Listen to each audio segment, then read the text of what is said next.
আল্লাহ বিশেষ করে আমাদের ভাই ওসমান হাদি, রব্বাল আলামিন মেহেরবানি করে হাদিকে শাহাদাতের মর্যাদা দিয়ে দাও। হে আল্লাহ, এই যুবকের জীবনের সবগুলা গুনাহ মাফ করে দাও। হে আল্লাহ, তার এই সংবাদটা আমাদের জন্য বড় কষ্টের সংবাদ। আপন ভাই মরে গেলে যেমন কষ্ট হতো, হাদির মৃত্যুর সংবাদে সমান কষ্ট পাচ্ছি।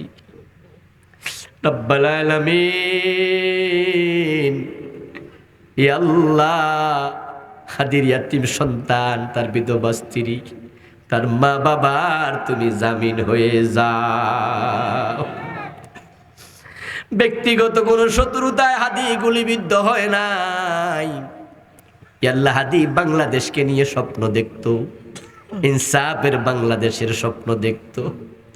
হে আল্লাহ, তার স্ত্রীর কাছে এই জাতির জবাব দেওয়ার কোনো রাস্তা নাই। হে আল্লাহ, তার ছোট্ট সন্তান বড় হইয়া যদি প্রশ্ন করে আমার বাবাকে কেন হত্যা করলা, গুলি করলা, কি অপরাধ করেছিল আমার বাবা হাদি, এই জাতি বাচ্চার সামনে কোনো জবাব দিতে পারবে না। রব্বাল আলামিন, ইয়া আল্লাহ, হাদির কবরটাকে জান্নাতের টুকরা বানাইয়া দিও।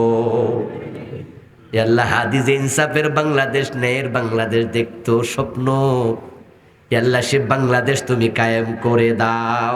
কোরআনের বাংলাদেশ তুমি কায়েম করে দাও।